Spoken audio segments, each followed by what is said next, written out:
എഫെസ്യ ലേഖനം 4-ാം അധ്യായത്തിന്റെ 1 മുതലുള്ള വാക്യങ്ങളാണ് കഴിഞ്ഞ ദിവസം നമ്മൾ ചിന്തിച്ചുകൊണ്ടിരിക്കുന്നത്. എഫെസ്യ ലേഖനം 4-ാം അധ്യായത്തിന്റെ 1 മുതൽ 3 വരെയുള്ള വാക്യങ്ങൾ ഒന്ന് വായിക്കും.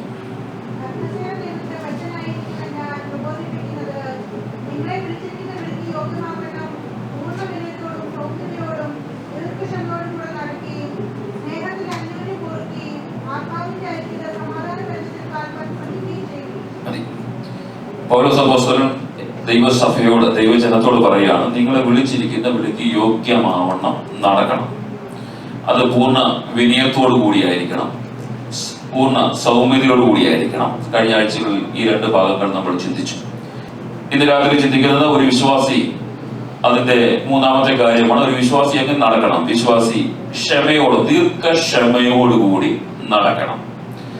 4, ഒരു വിശ്വാസി സ്നേഹത്തിൽ സകലവും സഹിച്ചു നടക്കണം. പൊറുക്കുക എന്ന വാക്കാണ് ഉപയോഗിച്ചിരിക്കുന്നത്. സകലവും സഹിച്ച് നടക്കണം. മാത്രമല്ല, ഈ 4 ക്വാളിറ്റികളും അല്ലെ 4 കാര്യങ്ങളും ദൈവ പൈതൽ ചെയ്തതിനു ശേഷം ഇതിന്റെ വിജയം എവിടെ കാണുന്നത് വെച്ചാൽ അതിന് 3-ാം വാക്യമാണ്, ദൈവസഭയ്ക്കകത്ത് ഐക്യയുടെ സമാധാന ബന്ധത്തിൽ കാക്കുവാൻ ആത്മാവിന്റെ ഐക്യത ദൈവസഭയ്ക്കകത്ത് ഉണ്ടാകും. ഇതാണ് പൗലോസ് അപ്പോസ്തലൻ ദൈവസഭയെ ഈ 1, 2, 3 വാക്യത്തിനകത്ത് നിന്ന് പഠിപ്പിക്കും. അപ്പൊ നമുക്ക് വിനയം ഉള്ളവരായി ക്രിസ്തുവിൽ ജീവിക്കുവാൻ കഴിയണം. സൗമ്യതയുള്ള ദൈവത്തിന്റെ ആത്മാവിനെ പ്രാപിച്ച് നടക്കുവാൻ കഴിയണം. മാത്രമല്ല, ഒരു വിശ്വാസി നടക്കുമ്പോൾ ദീർഘക്ഷമയോടുകൂടി വേണം നടക്കുവാൻ. ദീർഘനേരം സഹിക്കുവാനുള്ള ദൈവകൃപ. ജീവിതത്തിനകത്ത് ഒത്തിരി പ്രതിസന്ധികൾ കടന്നു വന്നേക്കാം. നമ്മുടെ ജീവിതത്തിനകത്ത് ഒത്തിരി ചോദ്യങ്ങൾ കടന്നു വന്നേക്കാം. ജീവിതത്തിനകത്ത് ഒത്തിരി മറ്റുള്ളവരിൽ നിന്നുള്ള വാക്കുകൾ നമ്മുടെ ജീവിതത്തിനകത്ത് ഉണ്ടാകുമ്പോൾ അത് ക്ഷമിക്കുവാനുള്ള ഒരു ദൈവകൃപ. ജീവിതത്തിനകത്ത് ഉണ്ടാകുന്ന പ്രതിസന്ധിക്കകത്തു നിന്ന് ദീർഘനേരം ക്ഷമിക്കുവാനുള്ള ഒരു ആത്മാവിന്റെ കൃപ പ്രാപിച്ചിരിക്കണം. അത് ദൈവ പൈതലിന് മാത്രമേ അങ്ങനെ ദീർഘമായി ക്ഷമിക്കുവാൻ കഴിയുള്ളൂ. കൂടെ പ്രാർത്ഥിക്കുന്നവരോ, കൂടെ നടക്കുന്നവരോ, കൂടെ ജോലി ചെയ്യുന്നവരൊക്കെ അപവാദം പറഞ്ഞു വന്നേക്കാം, ദുരുപയോഗ വാക്കുകൾ ഉപയോഗിച്ചു വന്നേക്കാം, മുറിവേൽപ്പിക്കുന്ന പദങ്ങൾ ഉപയോഗിച്ചു വന്നേക്കാം. പക്ഷെ ഒരു ദൈവ പൈതലിനെ സംബന്ധിച്ചിടത്തോളം, ക്രിസ്തുവിനെ ആരാധിക്കുന്ന, നിത്യതയിലേക്ക് പോകുവാൻ വേണ്ടി ആഗ്രഹിച്ച് ആകാംക്ഷയോട് കാത്തിരിക്കുന്ന ഒരു ദൈവ പൈതൽ പൗലോസ് അപ്പോസ്തലന്റെ ഭാഷയിൽ പറഞ്ഞാൽ സഹിഷ്ണുതയുള്ളവനായി ദീർഘക്ഷമയോടെ ദൈവസന്നിധിയിൽ ഇരിക്കണം. ഈ ദീർഘക്ഷമയെ കുറിച്ച് പറയുമ്പോൾ ചില കാര്യങ്ങൾ ഓർപ്പിച്ച് മുന്നോട്ട് പോകുവാൻ ആഗ്രഹിക്കുന്നു. ഒന്ന്, ദീർഘക്ഷമ എന്ന് പറഞ്ഞാൽ ദീർഘമായി ക്ഷമിച്ചു കഴിഞ്ഞാൽ ആ ദീർഘക്ഷമ ഒരിക്കലും തിരിച്ചടിക്കുന്ന ഒരു കാര്യമല്ല. മറ്റുള്ളവരാൽ ഞാനും നിങ്ങളും ആക്രമിക്കും കഴിയുമ്പോൾ ഒരു വ്യക്തിയിൽ നിന്ന് നമുക്ക് പ്രതിസന്ധിയോ ജീവിതത്തിനകത്ത് സഹിക്കാൻ കഴിയാത്ത വേദനയോ ഉണ്ടാകുമ്പോൾ ഒരു ക്രിസ്ത്യ വിശ്വാസിക്ക് അതിനകത്തും സ്തോത്രം പറയുവാനും ദൈവസന്നിധിയിൽ നന്ദി കരയറ്റുവാനും മാത്രമേ കഴിയുള്ളൂ.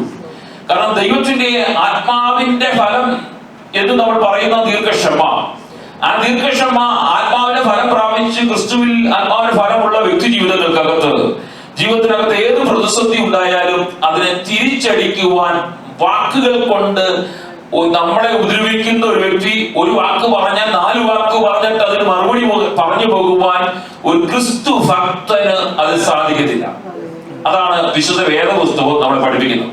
നമ്മളെ മറ്റുള്ളവർ പലതും പറഞ്ഞു വന്നേക്കാം, ആത്മീയനല്ലെന്ന് പറഞ്ഞു വന്നേക്കാം, എന്തിനാണ് ഇരിക്കുന്നതെന്ന് ചോദിച്ചു വന്നേക്കാം, എന്തിനാണ് കൈയടിക്കുന്നത് ചോദിച്ചു വന്നേക്കാം, എന്തിന് ദൈവത്തെ ആരാധിക്കുന്നത് ചോദിച്ചു വന്നേക്കാം, എന്തുകൊണ്ട് പ്രാർത്ഥിച്ചിട്ട് മറുപടി ലഭിച്ചില്ല എന്ന് നമ്മളോട് ചോദിച്ചു വന്നേക്കാം. പക്ഷേ ഒരു ദൈവ പൈതലിനെ സംബന്ധിച്ചോളം അവൻ പിതാവിന്റെ സന്നിധിയിൽ മുഴങ്കാലം മടക്കി കഴിയുമ്പോൾ അത് ദീർഘക്ഷമയോടെ ആ വാക്കുകൾ കേട്ട് സഹിക്കുക മാത്രമേ ചെയ്യുവാൻ കഴിയുള്ളൂ. മാത്രമല്ല, ഈ ദീർഘക്ഷമ എന്ന് പറയുന്നത് ദൈവത്തിന്റെ മഹത്തായ ഒരു സ്വഭാവം കൂടിയാണ്. അതുകൊണ്ടാണല്ലോ ആത്മാവിന്റെ ഫലത്തിനകത്ത് അത് വളർന്നു വന്നത്.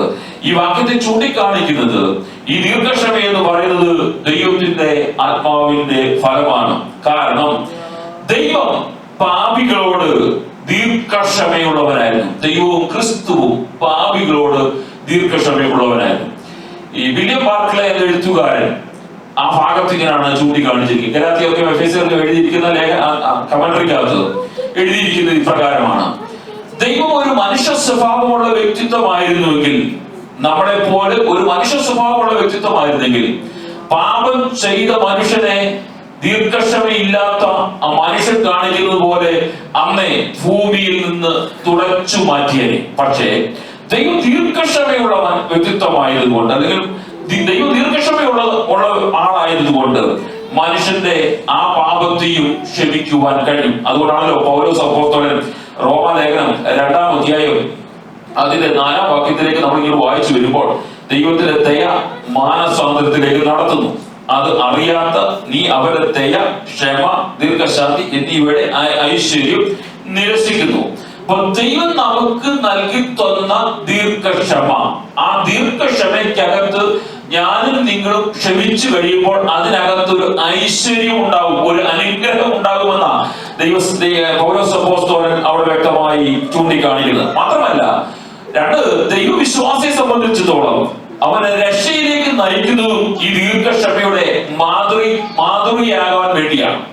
ഞാൻ നിങ്ങൾ രക്ഷിക്കപ്പെട്ടു എന്ന് പറയുമ്പോൾ, രക്ഷിക്കപ്പെട്ടു, ദൈവത്തെ ആരാധിക്കുന്നു, ദൈവത്തിന്റെ ആത്മാവിൽ, പരിശുദ്ധാത്മാവിന്റെ നാമത്തിൽ നമ്മൾ ദൈവത്തെ അന്യഭാഷയോടുകൂടി കർത്താവിനെ ആരാധിക്കുമ്പോൾ ഇതിന് മാതൃകയാകേണ്ടത് പാട്ട് പാടി കഴിയുമ്പോൾ അന്യഭാഷ പറഞ്ഞതുകൊണ്ട് അതിന് മാതൃകയാകത്തില്ല. ഞാൻ നിങ്ങളും പൊതുസമൂഹത്തിന് മുൻപിൽ ഒരു ആത്മീയനാണെന്ന് വെളിപ്പെടുത്തി കൊടുക്കേണ്ടത് ദൈവസഭയ്ക്കകത്തെ ആരാധനയുടെ നടുവിലല്ല, ഇതിന് അകത്തുനിന്ന് വെളിയിൽ പോകുമ്പോൾ ദീർഘക്ഷമയുടെ മാതൃക മറ്റുള്ളവരുടെ നടുവിൽ കാണിച്ചു കൊടുക്കുവാൻ കഴിയണം. അതുകൊണ്ടാണ് തിമോഥെയോസിന്റെ ലേഖനം എഴുതുമ്പോൾ പൗലോസ് പറയുന്നത് 1-ാം അധ്യായത്തിന്റെ 15-ാം വാക്യത്തിലേക്ക് വരും, 16-ാം വാക്യത്തിലേക്ക് വായിക്കുമ്പോൾ, എന്നിട്ട് ക്രിസ്തു യേശു നിത്യജീവൻ ആയിക്കൊണ്ട് തന്നിൽ വിശ്വസിക്കാനുള്ളവർക്ക് ദൃഷ്ടാന്തമായി സകലവും ദീർഘക്ഷമയും. പൗലോസ് അപ്പോസ്തലൻ അടുത്തൊരു സ്റ്റേറ്റ്മെന്റ് അവിടെ പറയാണ്, ഒന്നാമനായ എന്നിൽ കാണിക്കേണ്ടതിന് എനിക്ക് കരുണ ലഭിച്ചു. കാരണം പ്രവർത്തിക പുസ്തകം 7-ാം അധ്യായം മുതൽ താഴോട്ട് വായിച്ചു വരുമ്പോൾ 9-ാം അധ്യായത്തിന് മുൻപ് വരെ വായിച്ചു വരുമ്പോൾ ഈ പൗലോസ് അപ്പോസ്തലൻ സ്തെഫാനോസിനെ കൊല്ലുവാൻ വേണ്ടി നിയമപത്രം മേടിച്ചുകൊണ്ട്, അല്ലെങ്കിൽ ക്രിസ്തീയ വിശ്വാസികളെ അത് ദാരുണമായി കൊല്ലുകയും അതിനുവേണ്ടിയുള്ള സഹകരണങ്ങളൊക്കെ ചെയ്തുകൊണ്ട് മുന്നോട്ട് പോകുന്ന പൗലോസ് അപ്പോസ്തലൻ, അല്ലെങ്കിൽ ശൗൽ എന്നറിയപ്പെടുന്ന വ്യക്തിത്വത്തെ ദീർഘമായി ക്ഷമിക്കുന്ന യേശു കർത്താവ് തന്റെ ദൈവജനത്തിന് എതിരെ നിന്നിട്ടും അവനോട് ക്ഷമിച്ച് അവനെ ഒരു വ്യക്തിത്വത്തെ ദൈവ പൈതലാക്കിയെങ്കിൽ പൗലോസ് പറയാണ്, ഇതെന്നോ വിശ്വസിക്കുന്ന യേശു ക്രിസ്തുവിൽ വിശ്വസിക്കുന്ന എനിക്കും നിങ്ങൾക്കും അതൊരു മാതൃകയാക്കി മാറ്റുവാൻ വേണ്ടി ഒന്നാമനായ എന്നിൽ കാണിക്കേണ്ടതിന് അവൻ എന്നോട് കരുണ തോന്നുവാൻ ഇടവന്നു. മാത്രമല്ല, ദൈവം ദീർഘമായി ഈ ലോകത്തെയും സ്നേഹിക്കുന്നു. കാരണം ന്യായവിധി ലോകത്തിൽ വരുവാനുള്ള സമയം അതിക്രമിച്ചിട്ടും ക്ഷമ കർത്താവ് ചെയ്യുന്നത് കൊണ്ട് ഇനി ചിലരൂടൊക്കെ ദൈവസഭയുടെ ഭാഗമായി മാറുവാൻ വേണ്ടി അവന്റെ വരവ് ചില ദിവസങ്ങൾ അത് മാറ്റിവെച്ചിരിക്കുന്നു. അതുകൊണ്ടാണല്ലോ പത്രോസ് അപ്പോസ്തലൻ 3-ാം അധ്യായത്തിന്റെ 9-ാം വാക്യം വായിച്ചു വരുമ്പോൾ കാണുമെങ്കിൽ, ചിലർ താമസം എന്ന് വിചാരിക്കുന്ന പോലെ കർത്താവ് തന്റെ വാഗ്ദത്തം നിവർത്തിക്കാൻ താമസിക്കുന്നില്ല. ആരും നശിച്ചു പോകാതെ എല്ലാവരും മാനസാന്തരപ്പെടുവാൻ വേണ്ടി അവൻ ഇച്ഛിച്ചു നിങ്ങളോട് ദീർഘക്ഷമ കാണിക്കുന്നതേ ഉള്ളൂ. ഞാനും നിങ്ങളും ദൈവത്തെ ആരാധിക്കുന്നവരും ഇനി ദൈവത്തെ ആരാധിക്കാനുള്ളവരും നിത്യതയ്ക്ക് വേണ്ടി ഒരുങ്ങുവാൻ വേണ്ടി ചില മിനിറ്റുകൾ, ചില മണിക്കൂറുകൾ, ചില ദിവസങ്ങൾ കർത്താവ് ദീർഘക്ഷമയുള്ളവനായിട്ട് നമ്മെ മാറ്റിവെച്ചിരിക്കുക. എന്തിനു വേണ്ടി? ആ നിത്യയുടെ അവകാശികളായി നമ്മൾ മാറുവാൻ വേണ്ടി. അതുകൊണ്ടാണല്ലോ ഈ നോഹയുടെ കാലഘട്ടം 1 പത്രോസ് ലേഖനം 3-ാം അധ്യായത്തിലെ ഈ 20-ാം വാക്യം വായിച്ചു വരുമ്പോൾ, ആത്മാവിൽ അവർ ചെന്നു. പണ്ട് നോഹയുടെ കാലത്ത് പെട്ടകം ഒരുക്കുന്ന സമയം ദൈവം ദീർഘക്ഷമയോട് കാത്തിരുന്നു. ആരെങ്കിലും രക്ഷിക്കപ്പെടുവാനുണ്ടെങ്കിൽ, പെട്ടകത്തിനകത്ത് കയറുവാൻ ആർക്കെങ്കിലും സമ്മതമുണ്ടെങ്കിൽ ഇതിനകത്തേക്ക് കയറുവാൻ വേണ്ടി ദീർഘക്ഷമയോടെ കാത്തിരിക്കുകയാണ്. കാരണം കാലം അതിക്രമിച്ചിരിക്കുന്നു. കർത്താവിന്റെ വരവിന്റെ കാലം അതിക്രമിച്ചിരിക്കുമ്പോൾ ഞാനും നിങ്ങളും സ്നാനപ്പെട്ട് പരിശുദ്ധാത്മാവിന്റെ ശക്തി ദൈവത്തെ ആരാധിക്കുമെങ്കിലും ഈ രാത്രിയിലും ഞാൻ നിങ്ങൾ ഒന്ന് പുനഃപരിശോധന ചെയ്യണം. കർത്താവെ, ദീർഘമായി ഇതുവരെയും എന്നോട് കർത്താവ് ക്ഷമിച്ചു. അങ്ങയുടെ വരവിന് തടസ്സമായിട്ട് എന്റെ ജീവിതത്തിനകത്ത് എന്തെങ്കിലും ഉണ്ടെങ്കിൽ എന്നോട് ക്ഷമിക്കണമേ എന്ന് ഈ രാത്രിയിൽ പ്രാർത്ഥിക്കുവാൻ കാരണം നമ്മുടെ ജീവിതം കൊണ്ടോ, നമ്മുടെ മാതൃകപരമായ ജീവിതം കൊണ്ടോ മറ്റുള്ളവർക്ക് എന്തെങ്കിലും ഒരു ദീർഘമായി ക്ഷമിക്കുവാൻ കഴിയാത്ത ഏതെങ്കിലും ജീവിതത്തിനകത്ത് നമ്മൾ കുറവശങ്ങളുണ്ടെങ്കിൽ അത് കർത്താവിന്റെ വരവിന് തടസ്സമാകരുത്. നമ്മളെ കൂടെ ആ നിത്യയുടെ അവകാശികളാക്കി മാറ്റുവാൻ വേണ്ടി, അല്ല നമ്മുടെ കുടുംബത്തിനകത്ത് ചില വ്യക്തികളെ കൂടെ ആ നിത്യയുടെ അവകാശികളാക്കുവാൻ വേണ്ടി ദൈവം ദീർഘമായി ക്ഷമിച്ച് കാത്തിരിക്കുക മാത്രമാണ് ചെയ്തത്. ആ ഭാഗം മുന്നോട്ട് കടന്നു പോകട്ടെ. ഇനി വിശ്വാസി പരസ്പരം സ്നേഹബന്ധത്തിൽ സഹിച്ചു നടക്കുന്നവനായി തീരണം. കൊടുത്തു നടക്കുക എന്നാണ് പറഞ്ഞത്. സഹിക്കണം. സ്നേഹം എന്ന വാക്ക് നമുക്ക് എല്ലാവർക്കും അറിയാം. സ്നേഹം എന്ന വാക്കുകൊണ്ട് പൗലോസ് അവിടെ ഉപയോഗിച്ചിരിക്കുന്ന ചില വാക്കുകൾ ഞാൻ അവിടെ പറയുവാൻ ആഗ്രഹിക്കുന്നു. സ്നേഹം മറ്റുള്ളവരെ സേവിക്കുന്നതായി തീരണം. ക്രിസ്തീയ സ്നേഹം എന്ന് പറയുന്നത് നാം മറ്റുള്ളവരെ സേവിക്കുന്നതാണ് ക്രിസ്തീയ സ്നേഹം. അതിന് യേശു കർത്താവ് അത് ക്രൂശിലൂടെയും തന്റെ ജീവിത പരിശുശ്രൂഷ കാലഘട്ടത്ത് തന്റെ ജീവിതത്തിന്റെ അനുഭവത്തിലൂടെയും നമ്മളെ പഠിപ്പിച്ചത് മറ്റുള്ളവരെ സേവിക്കുവാൻ വേണ്ടിയാണ് ക്രിസ്തുവിന്റെ സ്നേഹം നമ്മുടെ അകത്തേക്ക് കയറിയത്. ഈ ക്രിസ്തുവിന്റെ സ്നേഹം നമ്മുടെ അകത്തേക്ക് കയറിയപ്പോൾ കഴിഞ്ഞ ദിവസങ്ങളൊക്കെ നമ്മൾ കേട്ടതുപോലെ ഇതിന് ക്രിസ്തുവിന്റെ സ്നേഹം അകത്തേക്ക് കയറുമ്പോൾ നമ്മുടെ സ്വഭാവത്തിന് വ്യതിയാനം ഉണ്ടാകാൻ ഇടവരും. ക്രിസ്തുവിന്റെ സ്നേഹം അകത്തേക്ക് വരുമ്പോൾ ഞാൻ വലിയ ആളാണെന്നുള്ള ഭാവം നമ്മളിൽ നിന്ന് മാറിപ്പോകും. നമ്മുടെ വിദ്യാഭ്യാസത്തിന്റെ ആ ക്വാളിഫിക്കേഷന്റെ ആ പവറും ആ ഹെഡ് വെയിറ്റ് നമ്മളിൽ നിന്ന് മാറിപ്പോകും.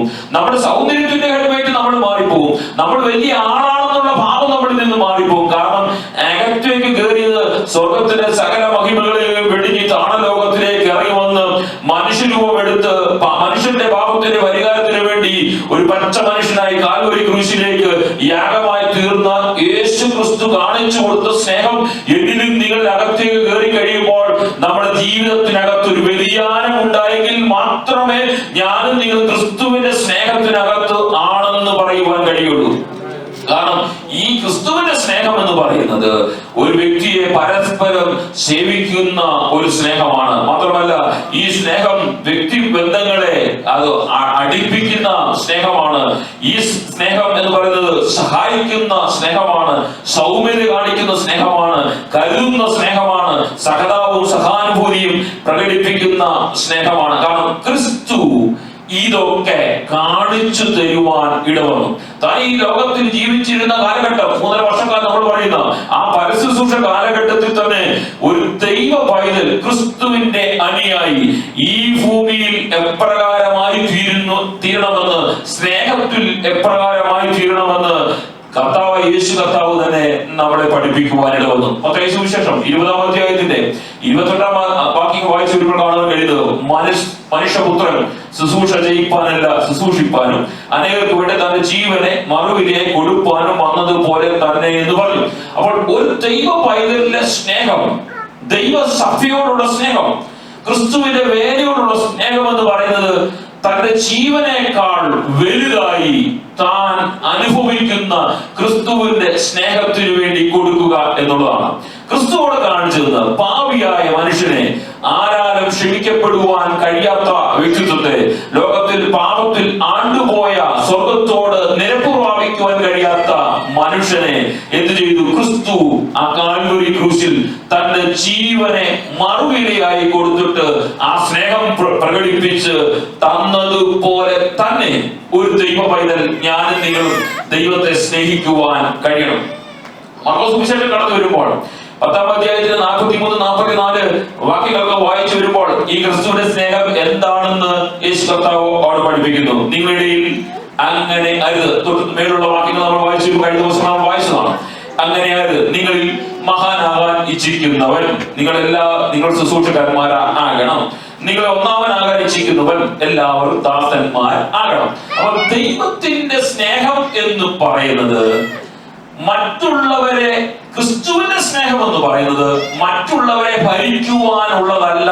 ക്രിസ്തുവിന്റെ സ്നേഹം മറ്റുള്ളവരെ കരുതുന്ന, മറ്റുള്ളവരെ സഹായിക്കുന്ന, മറ്റുള്ളവരെ ചേർത്ത് പിടിക്കുന്ന അതാണ് ക്രിസ്തുവിന്റെ സ്നേഹം എന്ന് പറയുന്നത്. അതുകൊണ്ടാണ് പറയുന്നത്, നിങ്ങളിൽ ആരെങ്കിലും ഒന്നാമനാകുവാൻ ഇച്ഛിക്കുന്നുണ്ടെങ്കിൽ ക്രിസ്തുവിന്റെ സ്നേഹം അകത്തേക്ക് വരുമ്പോൾ അവൻ ദാസനായി മറ്റുള്ളവരെ സേവിക്കുന്നവരായി മാറും. അപ്പൊ ദൈവ പൈതലിനെ സംബന്ധിച്ച്, ദൈവസഭയുടെ അംഗമാകുന്ന നമ്മളെ സംബന്ധിച്ചിടത്തോളം കർത്താവ് ആഗ്രഹിക്കുന്നത് അത് മാത്രമാണ്. നമ്മൾ മറ്റുള്ളവരുടെ സേവകരായി സ്നേഹമായി മാറുവാൻ ഇടവരണം. ഈ കാലഘട്ടത്തിൽ സംഭവിച്ചു പോയത് നേരെ മറിച്ചാണ്. ഈ ക്രിസ്തീയ സ്നേഹം അകത്തേക്ക് കയറി എന്ന് പറയുന്നവർ പലരുടെയും യജമാനന്മാരാകുമ്പോൾ, പലരുടെയും നേതാക്കന്മാരാകുമ്പോൾ, ദൈവദാസന്മാർ, ദൈവമക്കൾ, കർത്താവിനെ അറിയുന്ന ശുശ്രൂഷകന്മാരാകുവാൻ വേണ്ടി ആഗ്രഹിക്കുന്ന, അല്ലെങ്കിൽ നമ്മൾ ദൈവത്തിന്റെ വേലക്കാരാകുവാൻ വേണ്ടി ആഗ്രഹിക്കുകയും പ്രാർത്ഥിക്കുകയും നമ്മൾ അങ്ങനെ ചിന്തിക്കുകയും ചെയ്യുമ്പോൾ യേശു കർത്താവ് പറയുന്നത് നമ്മൾ ദാസന്മാരായി അവരെ സേവിക്കുന്നവർ ആകണം. അതുകൊണ്ടാണല്ലോ യേശു കർത്താവ് തന്നെ അത് നല്ലൊരു മാതൃക, ഈ സ്നേഹത്തിന് നല്ലൊരു മാതൃക കർത്താവായി യേശു കർത്താവ് വെച്ചിട്ടാണ് പോയത്. യോഹന്നാന്റെ സുവിശേഷം 14 കഴിഞ്ഞ ആഴ്ച വായിച്ചോ, 13-ാം അധ്യായത്തിന്റെ ഈ 4-5 വാക്യങ്ങളും 14-ാം വാക്യത്തൊക്കെ വായിച്ചു വരുമ്പോൾ അവൻ എഴുന്നേറ്റു, അത്താഴം കഴിഞ്ഞ ശേഷം എഴുന്നേറ്റു, വസ്ത്രം ഊരി വെച്ച് ശിഷ്യന്മാരുടെ കാൽ നിവർത്തി. അപ്പൊ യേശു കർത്താവ് അതിന് 14-ാം വാക്യത്തിൽ പറഞ്ഞത്, ഗുരുവായ എനിക്ക് ഇപ്രകാരം ചെയ്യുവാൻ കഴിയുന്നെങ്കിൽ നിങ്ങൾ തമ്മിൽ ചെയ്യണം. കാരണം നിങ്ങളുടെ അകത്തേക്ക് ഈ സ്നേഹം കടന്നു വന്നപ്പോൾ, ക്രിസ്തുവാകുന്ന യേശുവാകുന്ന എന്നിലേക്ക് ആ ദൈവത്തിന്റെ സ്നേഹം കടന്നു വന്നപ്പോൾ, ദൈവത്തിന്റെ സൃഷ്ടിയാകുന്ന മനുഷ്യൻ പാപം ചെയ്ത് പാപത്തിന് അധീനപ്പെട്ട് ദൈവത്തോട് കൂട്ടായ്മയില്ലാതെ വേർതിരിഞ്ഞു കടന്നപ്പോൾ, സ്വർഗത്തിലെ മഹിമകളെ വെടിഞ്ഞ് ഞാൻ ഈ ചോണ ലോകത്തിലേക്ക് ഇറങ്ങി വന്ന് ക്രൂശിൽ യാഗമാകുവാൻ പോകുന്നു, യാഗമായി നിങ്ങളുടെ പാപത്തിന് പരിഹാരമായി തീരുമ്പോൾ ഞാൻ കാണിക്കുന്നത് പോലെ ഞാൻ ചെയ്ത സ്നേഹം നിങ്ങൾ അകത്തേക്ക് വന്നെങ്കിൽ മാത്രമേ എന്റെ ശുശ്രൂഷയുടെ പൂർണ്ണതയിലേക്ക് എത്തുവാൻ കഴിയുള്ളൂ. അതാണ് യഥാർത്ഥ ക്രിസ്തുവിന്റെ സ്നേഹം എന്ന് പറയുന്നത്. ആ ക്രിസ്തുവിന്റെ സ്നേഹം നിങ്ങൾ മറ്റുള്ളവർക്ക് യജമാനന്മാരായിരിക്കുവാൻ വേണ്ടിയല്ല, നിങ്ങളുടെ കൂടെ ആരാധിക്കുന്നവർ, നിങ്ങളുടെ കൂടെ കടന്നു വരുന്നവന്റെ ദാസനായി അവന്റെ കാല് കഴുകുവാൻ നീ സന്നദ്ധനായെങ്കിൽ മാത്രമേ നീ ക്രിസ്തുവിന്റെ ദാസനെന്നും ക്രിസ്തുവിയ സ്നേഹത്തിൽ വസിക്കുന്നുവെന്ന് പറയുവാൻ കഴിയുള്ളൂ. എന്റെ പ്രിയ സഹോദരങ്ങളെ, ഞാൻ നിങ്ങളും ഈ രാത്രിയിലും ഒന്ന് ചിന്തിക്കണം, ആ ക്രിസ്തുവിന്റെ സ്നേഹം നമ്മളിലേക്ക് അകത്തു കയറുവാൻ കഴിഞ്ഞിട്ടുണ്ടോ? കാരണം ക്രിസ്തീയ സ്നേഹം എന്ന് പറയുന്നത് നമ്മൾ പലപ്പോഴും ദൈവസഭയുടെ ഭാഗമായി എന്ന് പറയും, ദൈവസഭയെ ദൈവത്തെ ആരാധിക്കും എന്ന് പറയുമ്പോൾ നമ്മൾ പലപ്പോഴും നമ്മുടെ സെൽഫിഷ് മൈൻഡ് വെച്ച് മുന്നോട്ട് പോയിക്കൊണ്ടിരിക്കുമ്പോൾ ക്രിസ്തു പറയുന്നത് അങ്ങനെയല്ല. അതെല്ലാം മാറ്റി വെച്ചിട്ട് കൂടെ ആരാധിക്കുന്നവന്റെ പവറോ അവന്റെ ക്വാളിഫിക്കേഷനോ അവൻ ആരാണെന്ന് നോക്കാതെ അവന്റെ മുഖത്ത് പോലും നോക്കാതെ അവന്റെ കാല് കഴുകുവാൻ കഴിഞ്ഞെങ്കിൽ മാത്രമേ ഞാനും നിങ്ങളും ക്രിസ്തുവിന്റെ അനുയായികളെന്ന്, ക്രിസ്തുവിനെ അനുഗമിക്കുന്നവരെന്നും ക്രിസ്തുവിന്റെ സ്നേഹം വസിക്കുന്നു നമ്മുടെ ഉള്ളിലെന്നും നമുക്ക് പറയുവാൻ കഴിയുള്ളൂ. ആ നല്ല കർത്താവായ ഗുരുവിന്റെ പാത പിൻപറ്റുവാൻ കഴിയണം. ഞാൻ ഓർപ്പിച്ചതുപോലെ ആ സ്നേഹം മറ്റുള്ളവരെ സേവിക്കുന്ന സ്നേഹമാണ്. 2, ഈ ക്രിസ്തുവിന്റെ സ്നേഹം എന്ന് പറയുന്നത് മറ്റുള്ളവരെ ദ്രോഹിക്കുന്ന സ്നേഹമല്ല, വെറുപ്പിക്കുന്ന സ്നേഹമല്ല, മറിച്ച് അയൽക്കാരനെ, നെയ്ബേഴ്സിനെ കരുതുന്ന സ്നേഹമാണ് ക്രിസ്തുവിന്റെ സ്നേഹം.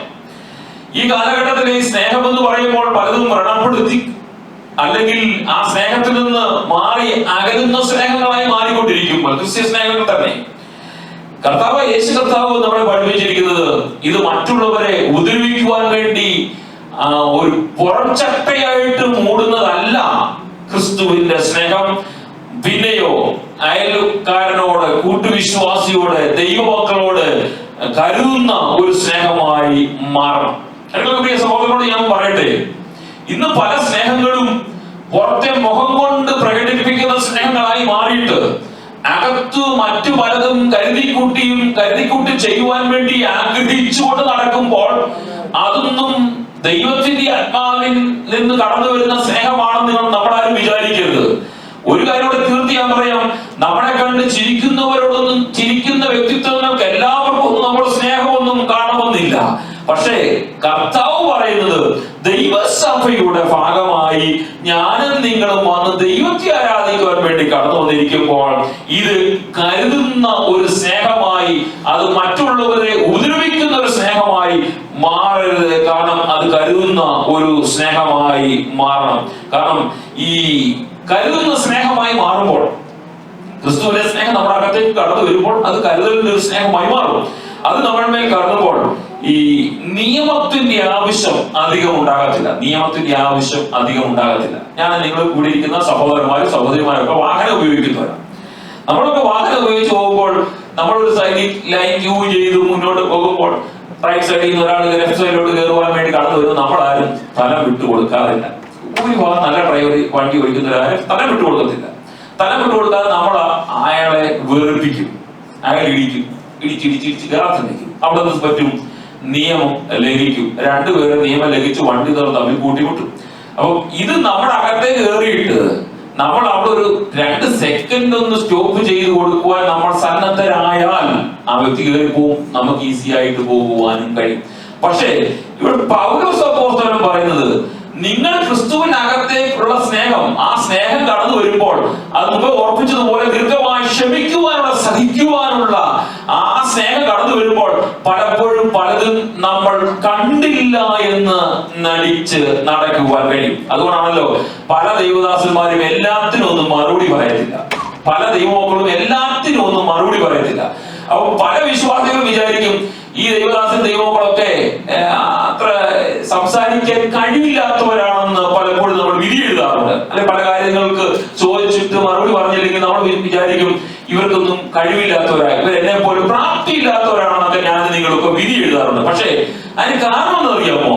അകത്തേക്ക് ക്രിസ്തുവിന്റെ സ്നേഹം വരുമ്പോൾ എല്ലാ ചോദ്യത്തിനും മറുപടി പറയാൻ നമുക്ക് കഴിയത്തില്ല. ഒരു ദൈവമായി തന്നെ സംബന്ധിച്ചിടത്തോളം ഈ സമൂഹത്തിലുള്ള മുന്നോട്ട് പോട്ടെ, നമ്മുടെ ആത്മീയഗോളത്തിൽ ദൈവസഭയ്ക്കകത്തുള്ളവരെല്ലാവരും ചോദിക്കുന്ന ചോദ്യത്തിന് മറുപടി പറയുവാനും വാക്കുകൾക്ക് ആൻസർ പറയുവാനും ഒരു ദൈവ പൈതലിന് കഴിയത്തില്ല. കാരണം അവൻ എല്ലാ വാക്കുകൾക്കും ആൻസർ പറഞ്ഞാൽ അവൻ ലോക മനുഷ്യനെ പോലെ ആയിത്തീരുവാൻ ഇടവരും. ഇവിടെ പറയാണ് ഈ സ്നേഹം ഒരു കരുതലിന്റെ സ്നേഹമാണ്.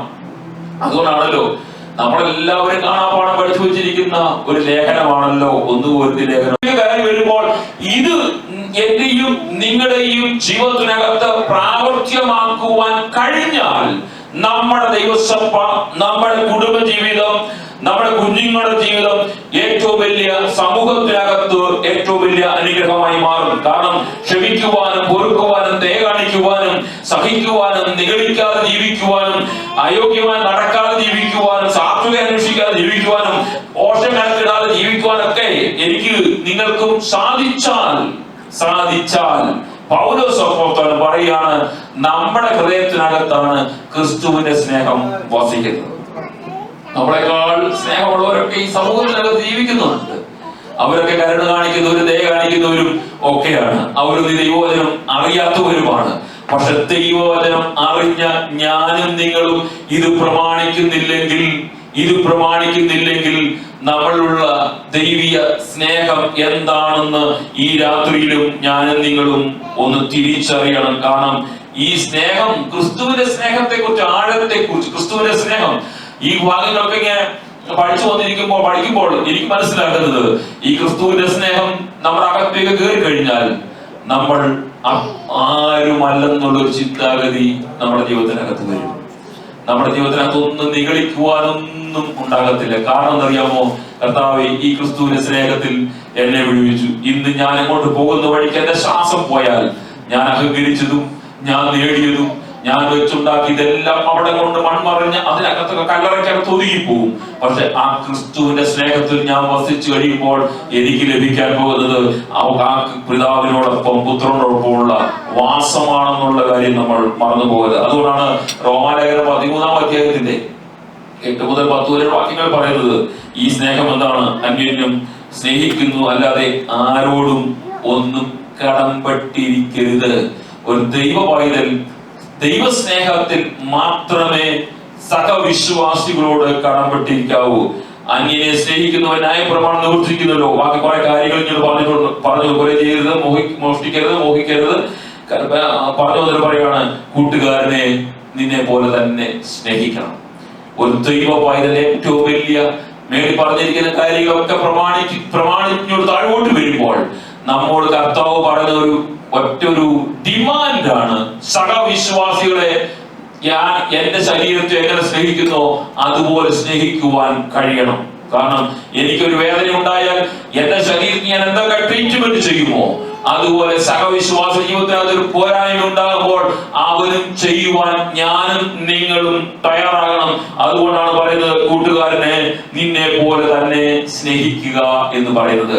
കൂട്ടുകാരന് ദോഷമുണ്ടാകുമ്പോൾ അതിൽ സന്തോഷിക്കുന്ന വ്യക്തിത്വങ്ങളാകാതെ ദൈവസ്നേഹത്തിൽ ഞാനും നിങ്ങളും സ്നേഹിക്കുവാൻ കഴിയണം. അതിൽ 20-ാം വാക്യം പറഞ്ഞ സ്നേഹം കൂട്ടുകാരന് ദോഷം പ്രവർത്തിക്കുന്നില്ല. ഞാൻ നിങ്ങൾ ദൈവസന്നിധിയിൽ പ്രാർത്ഥിക്കുന്നവരാണ്, ഉപവസിക്കുന്നവരാണ്, ദൈവസന്നിധിയിൽ ദൈവത്തെ ആരാധിക്കുന്നവരാണ്. ഒരുപക്ഷെ നിങ്ങൾ പ്രിയ സഹോദരനെ പലർക്കും ദൈവവചന പഠനം എന്ന് പറയുന്നത് ഇഷ്ടമല്ല. കാരണം നമ്മുടെ ജീവിതത്തിനകത്ത് ഈ ദൈവവചന പഠനം എന്തെന്ന് അറിയാമോ, ദിനംതോറും നമ്മുടെ നിത്യതയിലേക്ക് അടുപ്പിക്കാൻ വേണ്ടി മാത്രമാണ്. അവിടെ പറഞ്ഞിരിക്കുന്ന കൂട്ടുകാരന് ദൈവസ്നേഹത്തിൽ, ക്രിസ്തുവിന്റെ സ്നേഹത്തിൽ വളരുന്ന ഒരു വ്യക്തിക്ക് ദൈവസഭയുടെ ഭാഗമായിരിക്കുന്ന ദൈവമക്കളോട് ദോഷം പ്രവർത്തിക്കുവാൻ കഴിയത്തില്ല. ദൈവസഭയിൽ ദൈവത്തെ ഞാൻ നിങ്ങൾ ക്രിസ്തുവിന്റെ സ്നേഹത്തിന്റെ ആഴത്തിനകത്താണ് ആത്മാവിന്റെ ഫലമാകുന്ന ആ സ്നേഹം നമ്മുടെ അകത്തേക്ക് കയറി വരുമ്പോൾ, ആ സ്നേഹത്തിനകത്ത് ആത്മാവിന്റെ ഫലം ഞാൻ നിങ്ങൾ പ്രാപിച്ചിട്ടുണ്ടെങ്കിൽ ദൈവസഭയുടെ ആർക്കുമെതിരെ ഒരു ദോഷം ചെയ്യുവാൻ കഴിയത്തില്ല. കാരണം അകത്ത് വ്യാപരിക്കുന്ന ക്രിസ്തുവിന്റെ സ്നേഹമാണ്. അപ്പോൾ ദോഷം ഞാനും നിങ്ങളും ചെയ്യുന്നുണ്ടെങ്കിൽ ഒരു കാര്യം ഉറപ്പാണ്, ആ ക്രിസ്തുവിന്റെ സ്നേഹം നമ്മളിൽ, ആത്മാവിന്റെ ഫലം നമ്മളിൽ ഇല്ല എന്നുള്ള കാര്യങ്ങളുടെ നമ്മൾ മറന്നു പോകരുത്. ഇങ്ങനെ പറഞ്ഞു വന്നിട്ട് അടുത്തത് 3-ാമത് പറയാണ്, സ്നേഹം പരസ്പരം കടിച്ചു കീറുന്നതല്ല സ്നേഹം എന്ന് പറയുന്നത്. സ്നേഹം എന്ന് പറയുന്നത് ഈ ക്രിസ്തുവിന്റെ സ്നേഹം നമ്മുടെ അകത്തേക്ക് കയറി വരുമ്പോൾ അത് ശണ്ട ഉണ്ടാക്കുന്നതല്ല, കലഹം ഉണ്ടാക്കുന്നതല്ല. ഇവിടെ പറയുകയാണ് ഈ യാക്കോബിന്റെ ലേഖനം 4-ാം അധ്യായത്തിന്റെ 1 മുതൽ 2 വരെ വാക്യം പറയുന്നത്, നിങ്ങൾ ശണ്ടയും കലഹവും എവിടെ നിന്നും നിങ്ങളുടെ അവയവങ്ങൾ പോരാടുന്ന ഭോഗയിച്ഛകളിൽ നിന്നല്ലയോ? അപ്പം ഞാനും നിങ്ങൾ ക്രിസ്തുവിന്റെ സ്നേഹത്തിലേക്ക് കടന്നു വന്നു കഴിഞ്ഞാൽ നമ്മുടെ ഈ ജഡ ശരീരത്തിനുള്ള ഇച്ഛകളും നമ്മുടെ ചിന്തകളും മാറിപ്പോകും. ജഡത്തിന്റെ ഇച്ഛകളും ചിന്തകളും മാറിപ്പോകണമെങ്കിൽ നമ്മുടെ അകത്തേക്ക് ദൈവസ്നേഹം കടന്നു വരണം. അപ്പോൾ നമ്മുടെ അകത്തേക്ക് ദൈവസ്നേഹം കടന്നു വരാതിരിക്കുമ്പോൾ എന്ത് പറ്റും? നമ്മുടെ ഭോഗ ഇച്ഛകൾ, ജഡത്തിന്റെ ചിന്തകൾ ഉയരും. ജഡത്തിന്റെ ചിന്തകൾ ഉയരുമ്പോഴാണ് എന്ത് പറ്റുന്നത്? ദൈവസഭയ്ക്കകത്ത്, കുടുംബത്തിനകത്ത്, വ്യക്തി ജീവിതത്തിനകത്ത്, നമ്മൾ ജോലി ചെയ്യുന്ന സ്ഥലത്തായിക്കോട്ടെ, എവിടെയുമായിരുന്നോട്ടെ, അവിടെ ശണ്ടയും കലഹവും ഉണ്ടാകും. അവിടെ എന്നെ സഹോദരങ്ങളെ, ഞാനും നിങ്ങളും ശണ്ടയിടുന്നതിന് മുമ്പ്, കലഹം വെക്കുന്നതിന് മുമ്പ്, പ്രശ്നം ഉണ്ടാക്കുന്നതിന് മുമ്പ് ഒരു കാര്യം എപ്പോഴും ചിന്തിച്ചിട്ട് ചെയ്യാവൂ. കർത്താവേ, ദൈവത്തിന്റെ സ്നേഹം, ആത്മാവിന്റെ ഫലമാകുന്ന സ്നേഹം എന്നിൽ ഉണ്ടോ? ഉണ്ടെങ്കിൽ ഈ ശണ്ടയിടാൻ, കലഹയിടുവാൻ ഞാൻ നിൽക്കത്തില്ല. അങ്ങനെ സഹോദരൻ ഒന്ന് പറയട്ടെ, ഞാനും നിങ്ങളും ശണ്ടയിടുന്നിടത്തും കലഹം ഉണ്ടാക്കുന്നിടത്തും പ്രശ്നം ഉണ്ടാക്കുന്നിടത്തും നിൽക്കുവാൻ അനുവദിക്കരുത്. കാരണം ആത്മാവിന്റെ ഫലമാകുന്ന ക്രിസ്തുവിന്റെ സ്നേഹം നമ്മുടെ ഉള്ളിലേക്ക് വസിക്കുന്നതുകൊണ്ട് അവിടുന്ന് നമ്മൾ ഓടിപ്പോകുവാൻ, മാറിപ്പോകുവാൻ കഴിയും. മാത്രമല്ല ഈ ദൈവസ്നേഹം, ഈ യാക്കോബിന്റെ ലേഖനം താഴോട്ട് വായിച്ചു വരുമ്പോൾ കാണാൻ കഴിയുന്നത്, ഈ ദൈവസ്നേഹം ഇല്ലാത്തവർക്കാണ് ഇതുണ്ടാകുന്നത്. ആ ഇല്ലാത്തവർ താഴോട്ടുള്ള വാക്യങ്ങൾ വായിച്ചു വരുമ്പോൾ കാണാൻ കഴിയുന്നത്, നിങ്ങൾ കലഹി ശണ്ടയിട്ട് യാചിക്കുന്നത് കൊണ്ട് ഒന്നും നേടുവാനും കഴിയുന്നില്ല. അപ്പൊ പ്രാർത്ഥിക്കുന്നത് കൊണ്ട് കലഹമിട്ടിട്ട് കുടുംബ പ്രാർത്ഥനയ്ക്കകത്തായിക്കോട്ടെ, സഭാ പ്രാർത്ഥനയ്ക്കകത്തായിക്കോട്ടെ, നമ്മുടെ വ്യക്തിപരമായ പ്രാർത്ഥനയ്ക്കകത്തായിക്കോട്ടെ, ശണ്ടയും കലഹവും ഇട്ടിട്ട് ദൈവസഭയിൽ ഞാനും നിങ്ങളും എത്ര നേരം കരഞ്ഞാലും അതിന് മറുപടി ലഭിക്കത്തില്ല. അപ്പോസ്തലൻ യാക്കോബ് പറയുന്നുണ്ട്, അവിടെ പറഞ്ഞ അതിന് പരിഹാരം കണ്ടിട്ട് ഈ ക്രിസ്തുവിന്റെ സ്നേഹമകത്തേക്ക് കയറിയിട്ട് ആത്മാവിന് ഫലമുള്ളവരായി എന്ത് യാചിച്ചാലും അതിന് മറുപടി ലഭിക്കുവാൻ ഇടവരും. മാത്രമല്ല ഈ യോഹന്നാന്റെ ലേഖനം വായിച്ചു വരുമ്പോൾ നമുക്കവിടെ കാണാൻ കഴിയുന്നത് 2-ാം അധ്യായത്തിൽ 9-ാം വാക്യം വായിച്ചു വരുമ്പോൾ ഈ സ്നേഹത്തെ കുറിച്ച് പറയുന്നുണ്ട്. വെളിച്ചത്തിൽ ഇരിക്കുക എന്നും ഞാനും നിങ്ങളും പറയും. നമ്മുടെ ഭാഷയിൽ പറഞ്ഞാൽ രക്ഷിക്കപ്പെട്ട ദൈവസഭയുടെ നല്ല മെമ്പറായിട്ട് ഇരിക്കുകയും ചെയ്യുന്നു പറയും. സഹോദരനെ പകയ്ക്കുകയും ചെയ്യുന്നവൻ ഇന്നയോളം ഇരുട്ടിൽ തന്നെ ഇരിക്കുന്നു. അവനിൽ, എന്റെ ഭാഷയിൽ പറഞ്ഞാൽ, ആ വ്യക്തിത്വത്തിൽ ദൈവസ്നേഹം ഇല്ല. ദൈവസ്നേഹമുള്ളവൻ വെളിച്ചത്തിലിരിക്കുകയും കൂട്ടു സഹോദരനെ സ്നേഹിക്കുകയും ചെയ്യും. ഞാനും നിങ്ങളും നമ്മുടെ വാക്കുകൊണ്ടോ പ്രവൃത്തി കൊണ്ടോ നോട്ടം കൊണ്ടോ ചിന്ത കൊണ്ടോ നമ്മുടെ കൂട്ടുവിശ്വാസികൾക്ക് എതിരെയോ ആർക്കെങ്കിലും എതിരെയോ ഒന്ന് പറയുവാൻ തുനിഞ്ഞാൽ ആ നിമിഷം ഞാനും നിങ്ങൾ പരിശുദ്ധാത്മാവ് നമ്മളെ ഓർപ്പിക്കാൻ കഴിയണം. നമ്മളിൽ മേലുള്ള ദൈവസ്നേഹം എവിടെ പോയെന്ന് നമ്മൾ സ്വയം പരിശോധന ചെയ്യണം. ഇവിടെ പറയാണ്, സഹോദരനെ പഴിക്കുന്നവൻ ഇന്നയോളം അവൻ രക്ഷിക്കപ്പെട്ടു എന്ന് പറഞ്ഞിട്ട് കാര്യമില്ല, ഇപ്പോഴും ഇരുട്ടിൽ തന്നെയാണ്. യോഹന്നാന്റെ ലേഖനം ആ 3-ാം അധ്യായത്തിലേക്ക് വരുമ്പോൾ ഇച്ചിരൂടെ കട്ടിയായ ഒരു വാക്കാണ് ഈ യോഹന്നാൻ അപ്പോസ്തലനോട് ഉപയോഗിച്ചിരിക്കുന്നത്. സഹോദരനെ പഴിക്കുന്നവരെല്ലാം ഏറ്റവും വലിയ കൊലപാതകൻ എന്നാണ് പറഞ്ഞിരിക്കുന്നത്. ഞാനും നമ്മുടെയൊക്കെ ജീവിതത്തിനകത്തെ പാപം എന്നൊക്കെ പറയുന്നത് നമുക്ക് ഒത്തിരി, നമ്മുടെ ലിസ്റ്റിൽ ഒത്തിരി ഉണ്ട്. നിത്യജീവനെ തടസ്സമായി നമ്മുടെ ജനശരീരത്തിൽ ഉണ്ടാകുന്ന ഒത്തിരി പാപത്തിന്റെ ലിസ്റ്റുകളൊക്കെ നമ്മുടെ ജീവിതത്തിനകത്തുണ്ട്. പക്ഷേ ഇവിടെ പറഞ്ഞിരിക്കുന്നത്, ഈ യോഹന്നാൻ അപ്പോസ്തലൻ പറയുകയാണ്, സഹോദരനെ പകയ്ക്കുന്നവൻ, വെറുക്കുന്നവൻ, അവനെ ദുഷിക്കുന്നവൻ, അവനെതിരെ പഴിയായിരുന്നവൻ, അവനെതിരെ കള്ളം പറയുന്നവൻ, അവനെ ക്രൂശിക്കുന്നവൻ, അവൻ കുലപാതകനാണെന്ന് പറയുന്നത് മാത്രമല്ല, യാതൊരു കുലപാതകനും നിത്യജീവൻ അവകാശമാക്കുവാൻ കഴിയില്ല. അപ്പോൾ ഇന്ന് രാത്രിയിൽ എന്നെ കേൾക്കുന്ന സഹോദരങ്ങളെ, ഞാനും നിങ്ങളും നമ്മുടെ ക്രിസ്ത്യ ജീവിതം എത്ര ശ്രമിച്ച്, എത്ര ഭയഭക്തിയോട്, എത്രമാത്രം വിശുദ്ധിയോട് ജീവിക്കുവാൻ കഴിയണം. കാരണം ഇന്നല്ലെങ്കിൽ നാളെ, ചില മണിക്കൂർ കഴിയുമ്പോൾ, ചില ദിവസങ്ങൾ കഴിയുമ്പോൾ, നമ്മുടെ പ്രത്യാശ എന്ന് പറഞ്ഞാൽ അടുത്ത മണിക്കൂറിൽ നമ്മുടെ കർത്താവിന്റെ ആഹ്ലം ധരിക്കുമെന്നാണ് പറയുന്നത്. അങ്ങനെ നമ്മൾ പ്രതീക്ഷിക്കുകയും പ്രത്യാശ വെച്ച് ജീവിക്കുന്നവരാ. അവിടെ പറയാണ്, സഹോദരനെ പഴിക്കുന്നവൻ കൊലപാതകനാ, അവനൊരു കൊല ചെയ്തിട്ടാ വന്നിരിക്കുന്നത്. അവന് യാതൊരു കൊലപാതകനും നിത്യരാജ്യം അവകാശമാക്കുവാൻ കഴിയില്ല എന്ന് വിശുദ്ധ വേദപുസ്തകം നമ്മളെ പഠിപ്പിക്കുമ്പോൾ, ഈ രാത്രിയിലും നമ്മുടെ ക്രിസ്ത്യ ജീവിതം നമ്മൾ വളരെ ഗൗരവത്തോടുകൂടി ഒന്ന് ചിന്തിക്കണം. കർത്താവേ, ഈ നിത്യജീവൻ അവകാശമാക്കാതെ എന്റെ ജീവിതത്തിനകത്ത് എന്റെ വാക്കുകൊണ്ട്, എന്റെ സംസാരം കൊണ്ട് എന്റെ സഹോദരനെതിരെ എന്തെങ്കിലും പറ്റിപ്പോയിട്ടുണ്ടെങ്കിൽ ഞാൻ നിരുപാധികം ക്ഷമയോദിക്കുന്നെന്ന് ദൈവത്തിനെ പ്രാർത്ഥിച്ചു വേണം മുന്നോട്ട് പോകുവാൻ. യോഹന്നാൻ അപ്പോസ്തലൻ പറയുകയാണ്, നിത്യജീവൻ അവനുള്ളിൽ വസിച്ചിരിക്കില്ല. അതേ യോഹന്നാൻ 4-ാമത്തെ ലേഖനം 4-ാം അധ്യായം 20-ാം വാക്യം വായിച്ചു വരുമ്പോൾ, ഞാൻ ദൈവത്തെ സ്നേഹിക്കുന്നു എന്ന് പറയുകയും എന്റെ സഹോദരനെ പകയ്ക്കുകയും ചെയ്യുന്നവൻ, ഒരു വാക്ക് ഉപയോഗിക്കുന്നു, കള്ളൻ ആകുന്നു.